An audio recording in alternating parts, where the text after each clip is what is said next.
Hi, everybody. I'm back here today with another wrestling figure review. And today I have the Series 115 Drew McIntyre. And I'm actually really happy I found this. As I'm recording this, it's 2025, and these released last year. So I figured I would have to pay a more nominal fee to find this. Um, but I found it for the normal price. I think I paid 24 and change for it, with including tax, which is normally what I would pay if I went to a Walmart or something and bought an Elite figure. So I was really happy with this deal, and I'll show a little bit of it here before I open it up and show you the figure itself. Hi guys, so I'm going to overdub here my little review here as you look at the footage I took of Drew McIntyre. Hopefully, I got enough to satisfy you here.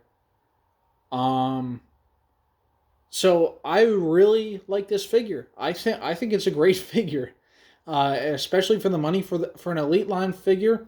This is what I wanted out of Drew McIntyre. I wanted the kilt. I wanted the sword. The all of the features are perfect. So let me get into this. So first, I want to bring your attention to the sword here. Now, the way that they kept the sword in the packaging was a little weird because it was at an angle. So, because I'm picking this up in July of 2025, and this was probably packaged around February 2024, this has sat for a while, and it's created a bent sword. Now, I don't know if it was always like this. I could be wrong. I've noticed this with other older figures I picked up in box that the plastic items don't keep their shape. And I'm a little upset. I'm not. I mean, I'm not too upset about it, but I'm a little upset about it because this feels like one of those items that you can't really mess with. Like I'm going to try to bend it with my fingers, but if I can't, I'm not going to break it over, trying to correct it. So I'm going to try my best just with my fingers, put pressure in the center to see if I can straighten it out.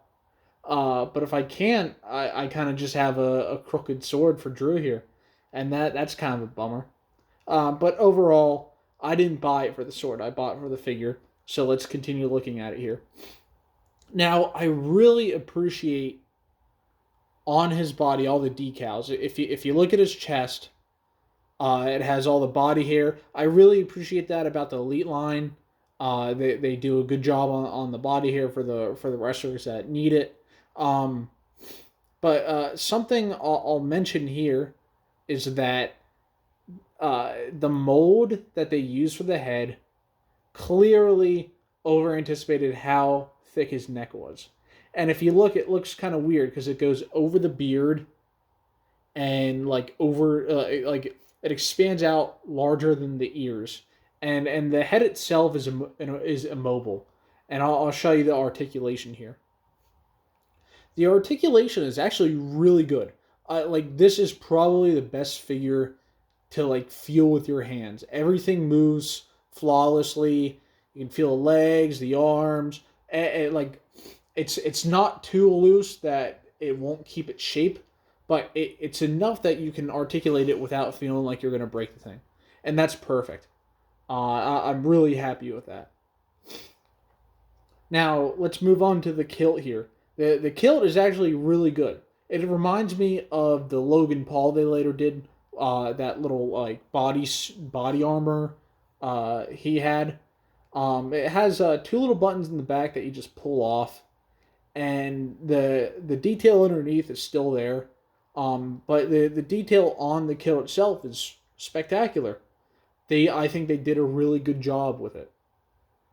Um, I apologize for keeping this so brief. Overall, I think they did a spectacular job. Hopefully, I caught enough of the things.